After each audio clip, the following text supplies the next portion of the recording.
क्या आप जानते हैं कि कार्तिकेय और गणेश के अलावा भगवान शिव और माता पार्वती की एक पुत्री भी थी? जी हाँ, हर कोई शिव पुत्रों के विषय में जानता है, किंतु बहुत कम लोग ये जानते हैं कि कार्तिकेय और गणेश की एक बहन भी थी, जिसका नाम अशोक सुंदरी था, और इस बात का उल्लेख पद्म पुराण में भी किया गया है। आज इस लेख के द्वारा हम आपको बताएंगे कि कौन थी अशोक सुंदरी और कैसे हुआ था उसका जन्म। कैसे हुआ अशोक सुंदरी का जन्म? अशोक सुंदरी एक देव कन्या थी जो अत्यधिक सुंदर थी। शिव और पार्वती की इस पुत्री का वर्णन पद्म पुराण में है, जिसके अनुसार एक दिन माता पार्वती ने भगवान शिव से संसार के सबसे सुंदर उद्यान में घूमने का आग्रह किया। अपनी पत्नी की इच्छा पूर्ति के लिए भगवान शिव उन्हें नंदनवन ले गए, जहां माता पार्वती को कल्पवृक्ष नामक एक पेड़ से लगाव हो गया।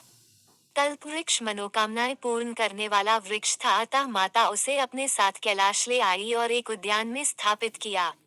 एक दिन माता अकेले ही अपने उद्यान में सैर कर रही थी, क्योंकि भगवान भोलेनाथ अपने ध्यान में लीन थे। माता को अकेलापन महसूस होने लगा, इसलिए अपना अकेलापन दूर करने के लिए उन्होंने एक पुत्री की इच्छा व्यक्त की। तभी माता को कल्पवृक्ष का ध्यान आया, जिसके पश्चात वह उसके पास गई और एक पुत्री की कामना की। चूंकि कल्पवृक्ष मनोकामना पूर्ति करने वाला वृक्ष था, इसलिए उसने तुरंत ही माता की इच्छा पूरी कर दी, जिसके फलस्वरूप उन्हें एक सुंदर कन्या मिली, जिसका नाम उन्होंने अशोक सुंदरी रखा। उसे सुंदरी इसलिए कहा गया क्योंकि वो बेहद खूबसूरत थी।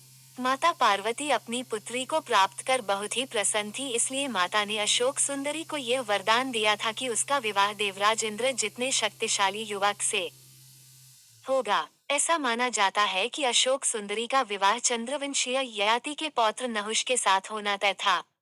एक बार अशोक सुंदरी अपनी सखियों के संग नंदनवन में विचरण कर रही थी, तभी वहां हुंड नामक एक राक्षस आया। वह अशोक सुंदरी की सुंदरता से इतना मोहित हो गया कि उससे विवाह करने का प्रस्ताव रख दिया।